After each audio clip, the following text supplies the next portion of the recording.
Muito bem-vinda ao programa Mais Saúde, que hoje tem um convidado internacional.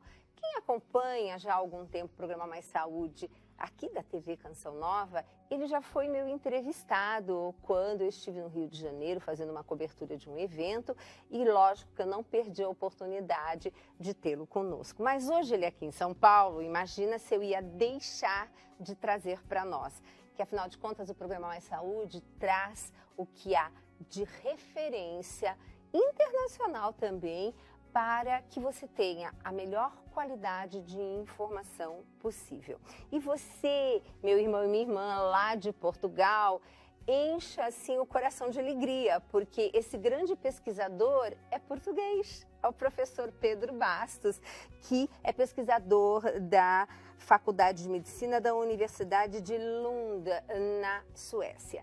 E você sabe que você pode fazer sugestões de pauta. Então nós recebemos no Mais Saúde TV, @cançãonova.com, nós pedimos, uma telespectadora nos pediu para falar sobre a dieta paleolítica. E eu não podia deixar justamente de começar esse programa com o professor Pedro Bastos, que daqui por diante eu vou estar carinhosamente chamando de Pedro, né? Para que ele colocasse para nós assim e esclarecesse essa dieta que por um lado, as pessoas não entendem bem, querem fazer, mas daí confundem com Atkins, confundem com Duncan. Afinal, o que é essa dieta paleolítica, Pedro? E muito bem-vindo aqui no Mais Saúde, agora em São Paulo, né? Muito obrigado, Gisela, pelo convite e pela oportunidade de estar aqui hoje falando para os seus telespectadores sobre temas que tanto me apaixonam. O tema dieta paleolítica tem sido alvo de muita especulação, de muitas discussões que levaram até a que ele se tornasse um pouco banal e simplista e muitas vezes confundido, como você disse muito bem, com a dieta de Atkins, com a dieta Duncan e com vários outros tipos de dietas, nomeadamente dietas hiperproteicas ou dietas hiperlipídicas, dietas com baixo teor de carboidrato, dietas com baixo teor de carboidrato, com tão baixo teor de carboidrato que chegam a ser cetogénicas e, em alguns casos, até o inverso, que é com dietas só com alimentos crus. Então existe toda uma série de mitos em torno deste tema, dieta paleolítica. Mas o que é que significa paleolítico, em primeiro lugar? Paleolítico significa a velha idade da pedra. E o tema paleolítico, ou seja, a dieta do paleolítico, é algo que surgiu já faz mais de 30 anos, pela mão de um médico norte-americano chamado Boyd Eaton, que publicou um artigo científico sobre esse tema numa revista de medicina muito conceituada. E o que ele disse nesse artigo foi o seguinte: nós, durante a maior parte do tempo na Terra, fomos caçadores-recoletores.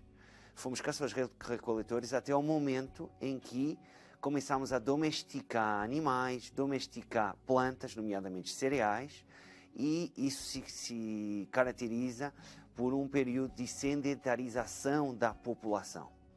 E a essa revolução, porque foi uma autêntica revolução, a revolução agrícola, ou seja, o início da agricultura, se chamou Neolítico, a nova idade da pedra.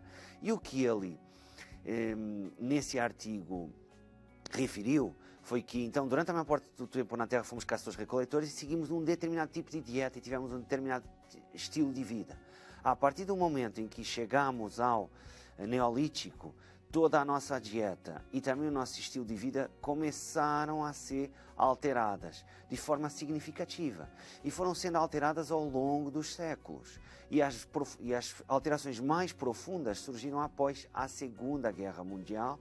E ainda tivemos uma terceira alteração também muito profunda, que foi já uma alteração que surgiu na era moderna, ao longo do século XX. Então vamos caracterizar um pouco o que aqui foram essas grandes alterações.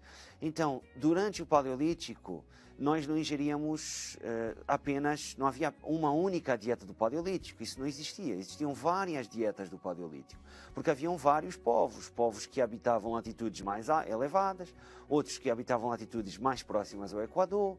Então, povos que tinham maior disponibilidade de alimentos tropicais e outros que tinham menor disponibilidade de alimentos, logicamente, tropicais, como eu referi.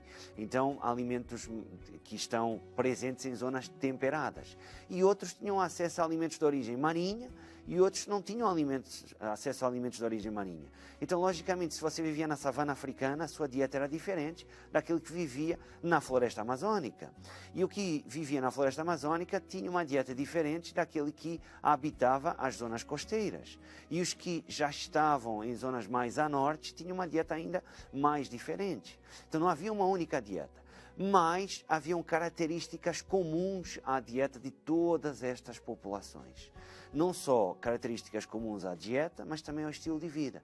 Então, isso significa o seguinte, que a dieta era composta por alimentos de origem vegetal e de origem animal. Então, os dois estavam presentes, era uma dieta omnívora, não era só carnívora ou só vegetariana, então os dois estavam presentes, mas as proporções de cada um variavam, como eu referi, de acordo com o ecossistema explorado por esses nossos antepassados.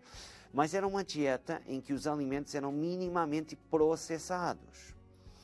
E, por outro lado, além da dieta, o estilo de vida era um estilo de vida que se caracterizava por atividade física regular, porque era fundamental para poder obter alimento, se poder proteger contra o inimigo, poder fugir de um predador, então para sobreviver. Por outro lado, o nosso ciclo circadiano era regulado pelo sol, o que significa que quando o sol se punha, normalmente estes nossos antepassados iriam dormir, e quando o sol nascia, se levantavam. Isso é algo que hoje em dia não é exatamente assim. Por outro lado, a exposição a poluentes ambientais era mínima. Por outro lado, o estresse era agudo e não crônico, como hoje ocorre. Então, o estilo de vida e a dieta eram bem diferentes. A partir do Neolítico, tudo isso começou a mudar. Em primeiro lugar, com o Neolítico se começou a domesticar plantas e animais. Então, plantas, estamos falando essencialmente de cereais. Então, foi introduzido na nossa dieta, por exemplo, o trigo, que surgiu no Oriente Médio faz cerca de 10 mil anos, o centeio, que também surgiu no Oriente Médio faz cerca de 10 mil anos, o arroz, que surgiu no Sudeste Asiático, tem cerca de 10 mil anos, o milho um pouco mais tarde no México. Depois, além disso, surge também o leite de outras espécies, porque até à data só o leite da nossa própria mãe é que era ingerido, porque não havia animais domesticados, os animais eram selvagens, o que significa que era impossível ou muito difícil obter o leite de um animal selvagem, como é óbvio. Então, só com a domesticação dos animais que se podeu começar a utilizar leite. Então, só se começou a beber leite, a ingerir laticínios, há cerca de 8 a 9 mil anos. E que pode parecer muito tempo, mas se você pensar em todo o tempo que nós estamos na Terra como hominídeos, então como espécie, isso significa uma pequena percentagem do nosso tempo na Terra. E, além dessas alterações na dieta, também começaram a surgir alterações no estilo de vida. Mas as grandes alterações, as mais profundas, surgem depois da Revolução Industrial. Porque com a Revolução Industrial, passamos a ter açúcar disponível para todo mundo. Até a data, o açúcar só estava disponível para as classes mais favorecidas, mas a partir daí todos começaram a ter acesso ao açúcar. O açúcar durante o Paleolítico era obtido através de frutas, ou seja, o que está naturalmente presente nas frutas, e através do mel, que só era ingerido em algumas alturas do ano, e é muito difícil obter mel, não é fácil, logicamente. Além da introdução do açúcar após a Revolução Industrial, surge também a carne de animais domesticados e obesos. Então, a partir de cerca de 1850, era possível já ter um animal com meia tonelada, então uma vaca com meia tonelada, em apenas 24 meses. Então, se mudou também o perfil de lipídios que existia na carne, e a quantidade de gordura presente na carne também aumentou. Além disso, surgem os cereais refinados e, um pouco mais tarde, começam a surgir os azeites, os óleos. refinados, óleos vegetais, que até à data não eram ingeridos. Então as pessoas, para obter gordura, comiam a gordura naturalmente presente nos alimentos, nas oleaginosas, ou seja, nas castanhas, nas sementes e naturalmente presente em alguns frutos como o abacate e também na carne e no peixe e nos ovos. Mas as gorduras isoladas dos alimentos, como começaram a ser ingeridas a partir de depois da Revolução Industrial, isso não era ingerido. Mas foi durante o século XX que as alterações foram ainda mais radicais com a introdução dos alimentos processados, que levaram ao estado em que estamos hoje, em que hoje nós temos uma epidemia de obesidade, uma epidemia de diabetes tipo 2, de doenças cardiovasculares e de várias outras doenças degenerativas crônicas.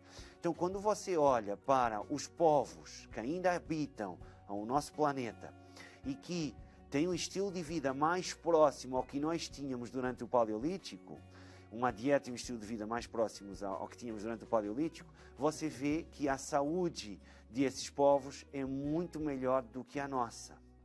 Então, essa diferença entre o estilo de vida que nós tivemos ao longo da maior parte do tempo que nós tivemos na Terra, em que a maior parte da nossa fisiologia foi adaptada a esse estilo de vida e essa dieta, e o que hoje nós temos, ou seja, essa grande diferença entre o que era antes e o que temos hoje em dia, em termos de estilo de vida e de dieta, poderá ser a grande explicação para essa epidemia da obesidade, diabetes e de várias doenças degenerativas crônicas. Ai, que delícia! Vocês entenderam por que eu queria tanto trazer o professor Pedro Bastos aqui nessa aula. Pedro, você falando de que realmente esse período... Mas vamos deixar isso para o segundo bloco, né? Porque agora a gente já vai dar uma entrada num momento, porque, Pedro, assim, nós temos intervalo que não são propagandas comerciais. Aqui não se vende espaço publicitário. A Canção Nova, ela vive da doação generosa, espontânea de todos os meses. Então, nós temos a campanha dos 100%, cada mês é um valor e espontaneamente recebemos esses valores para completar essa obra. E é por isso que eu amo de paixão essa comunidade, porque a gente só tem um compromisso aqui com a verdade. Então nós podemos estar falando tudo que nós estudamos, tudo que estamos vendo na ciência atualmente, porque não vai ter nenhum patrocinador atrás da gente dizendo não, mas essa informação não é adequada para o meu produto. Então nós vamos agora por um breve intervalo e nós vamos voltar, porque eu gostaria muito que no próximo bloco, Pedro, você comentasse a respeito de quanto tempo é a diferença entre aquele momento do Paleolítico e desse momento novo, né, quando começamos a domesticar os animais, porque as pessoas têm uma ideia que faz pouco tempo e não é bem assim, e que o nosso DNA deve ter mudado, né, para se adaptar a algumas coisas, mas isso o professor Pedro Bastos já vai entrando.